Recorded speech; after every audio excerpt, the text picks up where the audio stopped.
E aí, meu pirraia? E aí, minha pirraia? Beleza? Tamo de volta em mais um episódio de Um Livro Qualquer.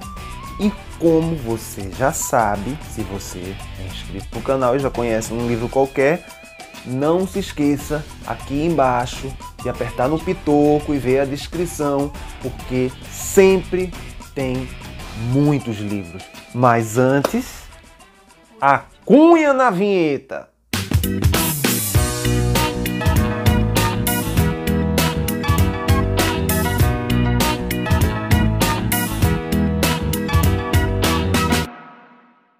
E não se esqueça, assista o vídeo até o final. Se gostar, aí você dá seu like. E se inscreva no canal, aperte no sininho para saber das novidades. Pois bem, e das minhas leituras me vieram questões que suscitaram, inclusive, o título, né, que eu já previ e anotei. Eu fiz umas anotaçõezinhas, uns rabiscos, uns rascunhos aqui. Muitos físicos dizem ter interesse em filosofia. Eu acho normal. Eu sempre venho falando, sempre venho insistindo nisso, que a filosofia, quando a gente fala em filosofia e vai buscar filosofia, a gente patina em um monte de coisa que se chama filosofia, né? que se intitula por filosofia. E aí você tem subcampos no meio acadêmico, olha só, dentro do meio acadêmico da filosofia, você já vê um monte de subcampos. Começa com filosofia da ciência, só que, tudo bem, filosofia da ciência, aí ela se divide em subcampos. E eu tenho percebido que está proliferando filosofia de qualquer coisa, parece que até... Eu não sei se eu tinha adivinhado sobre, porque eu não pensei em nada disso. A ideia do nome do canal foi Teoria de Tudo. Teoria de tudo, cara. Tudo. É muita pretensão, sabe? Não vai chegar, assim, saber tudo. Ninguém vai saber tudo. Isso é bem... Mas, enfim, era uma ironia, ao mesmo tempo que... como tem uma proposta de tratar de vários temas e de sair daquela coisa platônico-cartesiana aristotélica, que sempre fala dos mesmos filósofos e tudo mais, aqueles filósofos conhecidos e tudo mais. Eu gosto muito de Kierkegaard porque ele sai da linha, né? Nietzsche também sai da linha. Sócrates, de alguma forma, só que Platão deixou ele bem encaixotadozinho no sistema lá na teoria do conhecimento.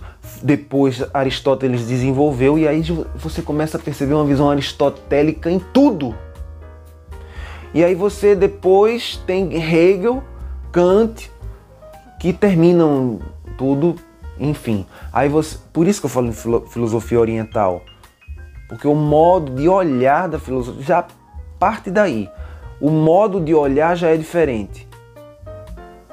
A forma cartesiana de olhar, ela vê formas geométricas básicas e aí você tem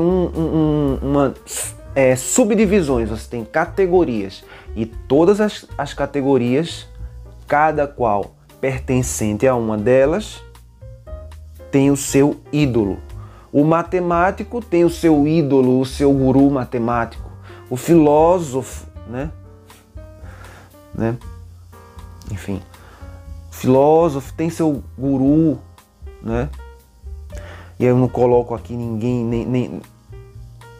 Carvalhos não me apetecem. Eu estou falando de filosofia, certo? Carvalhos não me apetecem, quem considera isso filosofia, bye bye. Mas aí vem a questão, eu vejo tudo, eu leio tudo mesmo, tudo. Então assim... porque um físico disse que tal coisa é assim, então eu não vou ler. Porque eu gosto muito de física, gosto de física quântica, enfim e tal. Então se um físico especialista e tudo mais, por exemplo, Carlo Rovelli, gosto muito.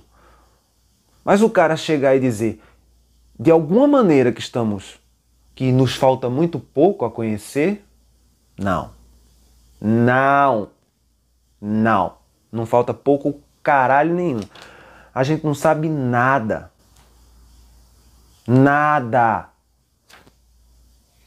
Ah, mas a gente inventou essa tecnologia toda. Se a gente vivesse na Grécia Antiga, a gente também ia dizer a mesma coisa. Como diziam. A gente inventou tudo isso. Em Atenas se olhava assim e dizia, a gente inventou tudo isso, olha que magnífico que o homem pode fazer. Aí hoje a gente faz isso com o quê? Ó, celular, como é que a gente consegue fazer isso, trabalhar com campos elétricos, não sei mais o que, e pegar tudo isso e fazer, e criar colisores de partículas. Tá, a gente desenvolveu para chegar nos colisores de partículas, e daí?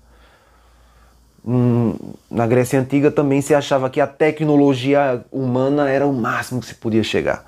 Então o homem não sabe nada desde Sócrates, desde sempre. Na verdade é essa. E aí vieram perguntas, né? Por exemplo, as desonestidades intelectuais, veja só, presta atenção, não é desonestidade intelectual intencional, consciente. É desonestidade intelectual inconsciente. Por que intelectual? Porque ela vem do intelecto, ela vem de um saber que a pessoa tem. E a partir desse saber que a pessoa tem, ela pega isso e já sai com a resposta automática. Por exemplo, enfim, eu vou dar uma resumida geral. Para quem é físico vai entender, quem não é físico, eu vou fazer uma coisa muito muito simplória, certo? Para poder todo mundo entender. A física diz o seguinte, a física de partículas diz o seguinte, certo?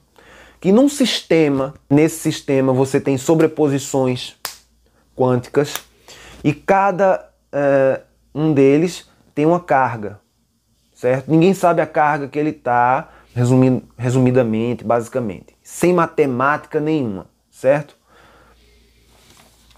Quando aqui o spin está para baixo, esse outro pode estar lá em Andrômeda, na outra galáxia, milhões de anos-luz, milhares de anos-luz, ou sei lá quantos anos-luz. Que instantaneamente você vai saber, se você sabe que esse está para cima, você tem certeza que aquele está para baixo. Se você observa esse aqui para cima, você sabe que o outro está para baixo. Nunca dá os dois para cima. Ou dá um para cima para baixo, ou dá assim. Eles ficam assim, certo? Sendo que nada é maior que a velocidade da luz segundo a teoria da relatividade de Einstein. Então por isso que Einstein chamou isso de ação fantasmagórica à distância. Por quê? Porque se um está para baixo, como é que o outro vai saber que está para cima se a luz levaria anos, porque são anos-luz, para chegar... Ou então levaria pelo menos horas para poder chegar a informação no outro.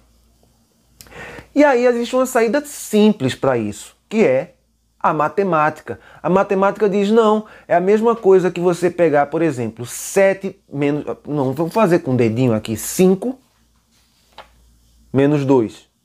Dá 3. Sempre. 5 menos 2 nunca vai dar 4. Sempre vai dar 3, né? Só que a matemática não explica que não existe 5 menos 2. 5 menos 2 é uma abstração. Porque na verdade o que aconteceu, eu tenho 5 dedos e eu escondi 2. Mas eles continuam aqui, ó. Eu tirei eles de um lugar para outro. Isso é física. A matemática é a abstração. 5 mais 3, 5 menos 3, 2. 5 menos 3, 5. Menos 3, 2. 5 menos 2, 3. Só que na verdade não aconteceu nenhuma subtração aqui, aconteceu um escondido. Vai falar assim, não, mas e se, por exemplo, você sumisse com o dedo, sumisse mesmo? Sim, o dedo ia estar em algum lugar. Mas se fizesse ele desaparecer, ele se desintegrar, ele viraria, os átomos deles ficariam no ar, enfim, ele não some. Mas ele continua existindo. Os átomos, cada um no seu canto, continuam existindo. Então, assim, a matemática é uma pura abstração, porque ela não soma nem subtrai nada. Aí o que acontece? Você tem um fenômeno, e aí a explicação básica é o seguinte: fixe-se nos números. 5 menos 2, 3. Se eu sei que o spin daqui está para cima, lógica, equacional, matemática, que o outro vai estar para baixo. Isso é aplicação da matemática pura. Agora, nessa matemática aqui dos dedinhos, eu mostrei a matemática e eu mostrei a física que acontece. Agora me mostra a física que faz a comunicação entre esses dois elementos que estão a anos-luz de distância. Não sei. Então, o honesto é não sei. Ou seja, nada sabemos. Voltamos a Sócrates. Não sabemos de porra nenhuma. Isso é a única coisa que eu de fato sei. Então, assim, é um reducionismo. Aí você diz assim, não, vou aplicar só a matemática. Sim, você vai aplicar uma pura abstração, mas não é real, porque a matemática precisa do seu correspondente físico para que exista a física, né? E aí eu fui para também outro extremo, para mostrar que assim, todo esse questionamento é filosofia. Se os físicos querem filosofar, então bora filosofar, porra. Né? Não vamos simplificar e cair no reducionismo e dizer assim, não, então agora tudo é matemática, tudo é abstrato, porque não é abstrato. O spin de uma partícula não é abstrato. O átomo não é abstrato. O que é abstrato é a matemática. Aí, quando a matemática é só uma abstração para um físico, isso aí rola muito, né? Eu vejo muita discussão de físico com matemático. Quando a abstração da matemática convém, aí não é só abstração matemática. Agora, quando você precisa de uma resposta física, aí cobra do matemático. Cadê a correspondente física? Causal, consequência. Ora, não é tudo probabilístico na física quântica? Se é tudo probabilístico, não há causa nem consequência. Ou você escolhe matemática pura, ou você escolhe physis pura. Ou então filosofa, e aí tenta fazer uma síntese, ao modo hegeliano, que também não dá muito certo não. Mas aí vieram perguntas com quem os físicos odeiam, pelo menos aqui no Ocidente. Mas eu não tenho problema nenhum, eu até fiz música ironizando com esse tipo de gente, assim, que enfim, fala em cura quântica e tudo mais, eu ironizo também. Mas não posso negar que, enfim, tudo é possível. Até o impossível. Tudo que foi impossível se tornou possível. O que é o impossível? Aí vamos lá. Agora vamos para o outro lado. A crítica aos mecanismos, a usar a mecânica quântica para, sim, dizer tem uma cura quântica. Bora lá. Eu só peguei um trecho de uma frase de um livro, desse livro aqui, de Deepak Chopra, também vou colocar aqui, porque quem gosta lê e é muito interessante você sair só daquela coisa da física, só dos físicos teóricos, Richard Feynman, não sei o que e tal. Não, sai, lê outra coisa, pô, lê tudo, se permita. Você não precisa também, não, ainda vou ser confundido com esotérico. Vai se fuder, foda-se se alguém me confundir com esotérico, tô cagando pra isso. Então aí me veio isso, né? Esse trecho, a cura quântica afasta-se dos métodos da alta tecnologia e penetra nos meandros mais profundos do sistema mente e corpo, porque é um livro que trata sobre mente e corpo. Claro que tem contexto antecedente, depois, enfim, é um livro grande, né? Mas eu peguei esse trecho e esse trecho já me suscitou perguntas. Primeiro, né? Como demonstrar a relação mente e corpo? Talvez ele no livro explique. Se bem que a gente até hoje sabe, é sabido, que não há uma resposta. Não há uma unanimidade, nem no meio acadêmico, certo? Nem no meio acadêmico. Então, como demonstrar a relação? Como é que demonstra empiricamente? Eu posso demonstrar meu corpo, mas eu posso demonstrar minha mente? Eu posso demonstrar meus padrões sinápticos, mas os padrões sinápticos, eles são uma consequência de uma coisa anterior? como por exemplo o Big Bang, porque assim, nós só não vemos radiação noturna à noite, a gente vê tudo preto, né, no céu, ou quase preto, sei lá, escuro, azul, um azul bem escurão, enfim, porque a gente não vê radiação de micro-onda. Que é isso que os físicos usam para medir a idade do universo. Idade, certo? Porque na verdade o que acontece? Não existe um tempo objetivo, segundo o próprio Carlo Rovelli, né? Não existe, então, essa questão do tempo tá ligado sempre espaço, tempo, não sei o que, aí você tem Einstein, você tem, enfim, dá margem para um monte de teoria. Mas, para resumir, né, como demonstrar isso? A mente, né? Não tem. Você não consegue nem ver o universo bebê, sim, que é o que você veria se você visse radiação de micro-onda. Você veria o evento da inflação cósmica, o universo bebê, com todos nós lá. Nós, entre aspas, assim, a Terra, tudo que compunha lá. Como é que eles podem estar lá e aqui ao mesmo tempo? Pois é, propriedades assim astronômicas para o mundo quântico. É por isso que existe essa associação da física quântica com a astrofísica, sabe? Mas assim, eu estou sendo muito pobre aqui, o resumo é muito pobre. Pelo amor de Deus, não vai, sim, levar isso a ferro e fogo, não. E aí eu fiz uma segunda pergunta. Mesmo que sejamos espírito, aí eu estou indo longe, estou indo já talvez para o final do livro. Não sei, eu não li o livro todo. Mas assim, mesmo que sejamos espírito, e aí eu coloco espírito da maneira que você puder imaginar, que você quiser imaginar. Isso não é minha visão sobre o que seja espírito. Isso é o que você imaginar. Imagina o que você quiser sobre o que seja espírito, certo? Pois bem, mesmo que sejamos espírito que possui corpo, isso aí é uma pergunta partindo da física, né?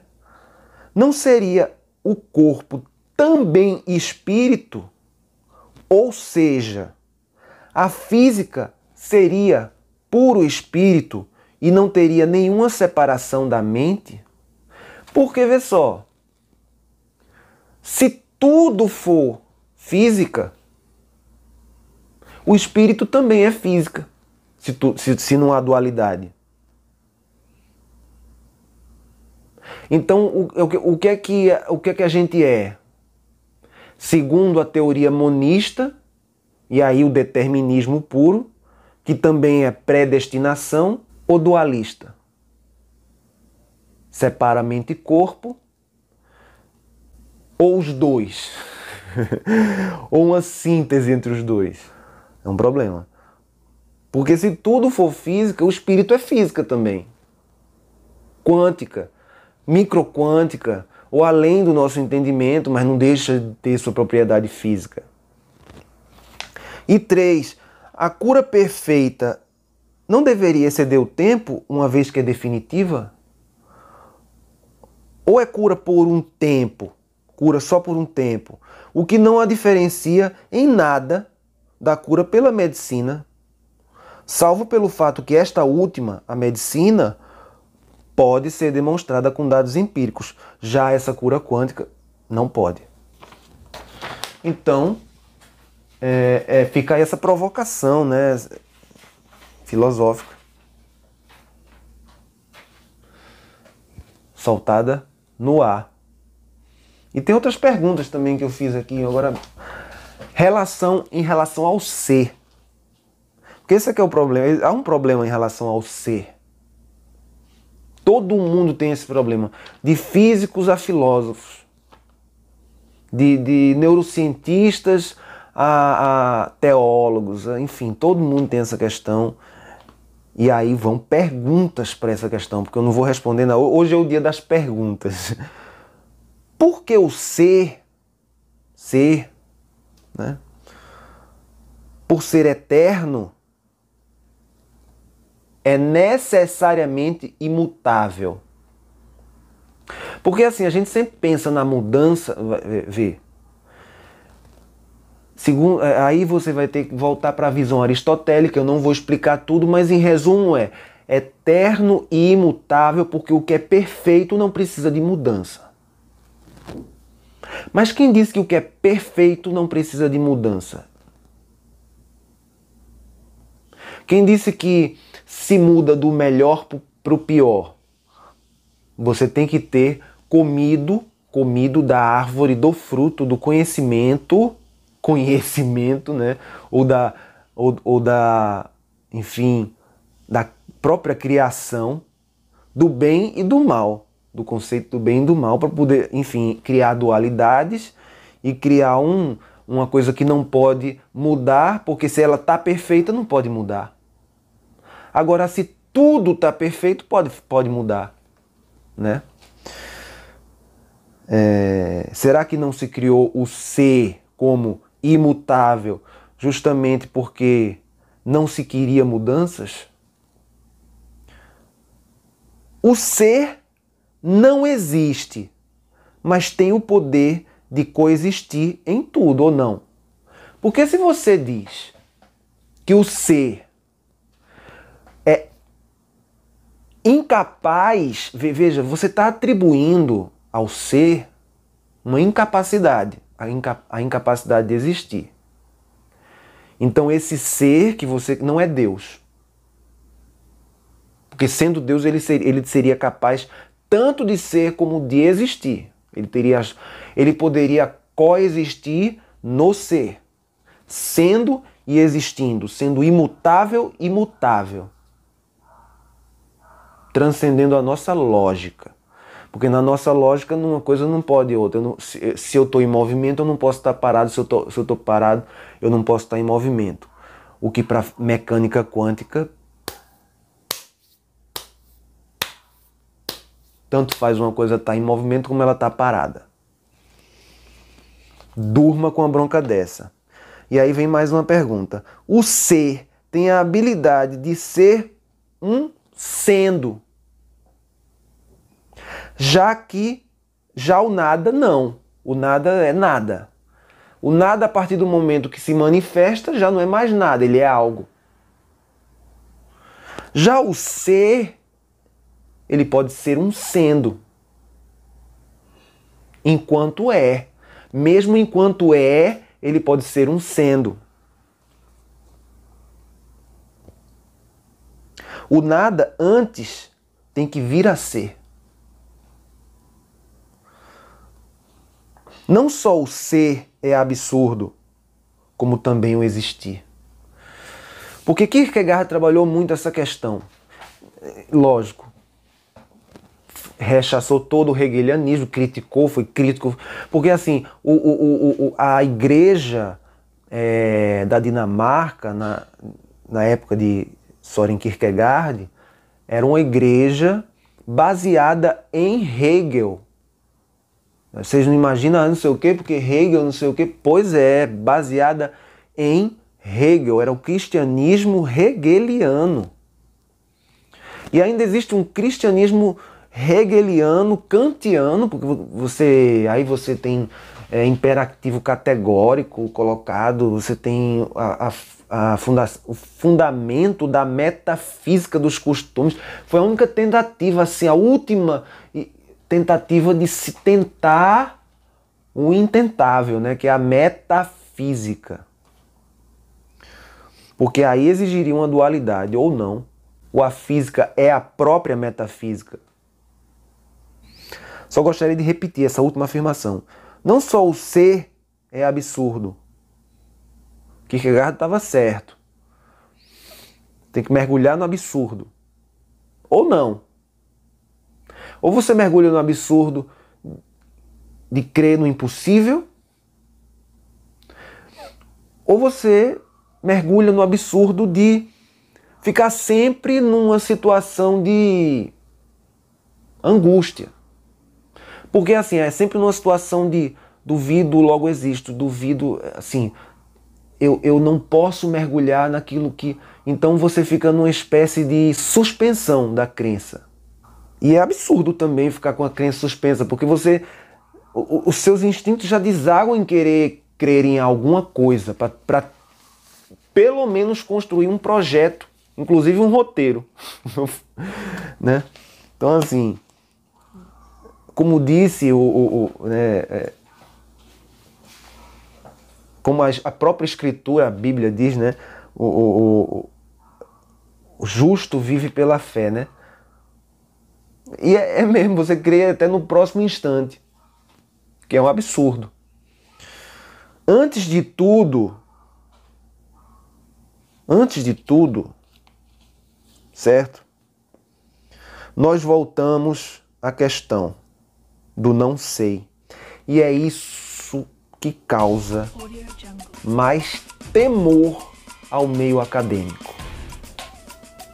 É esse maldito não sei.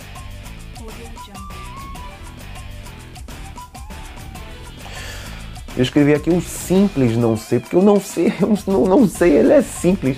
Ele é a melhor coisa que existe, o não sei. Porque o não sei te permite tudo. Te permite a partir sempre de uma coisa que é da base, do fundamento. Agora, quando você sabe, você já construiu um edifício de saber. E é muito difícil você, depois de construir um saber sem fundamento, você dizer, porra, tudo isso que eu construí não tem fundamento.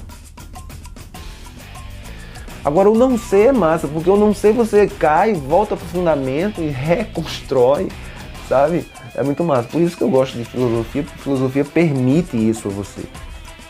Embora não permita a muitos acadêmicos, eu lamento. Pois é, filosofia de tudo mesmo. Ficamos por aqui. Eu acho que esse vídeo foi longo. Um beijo e até a próxima. Falou!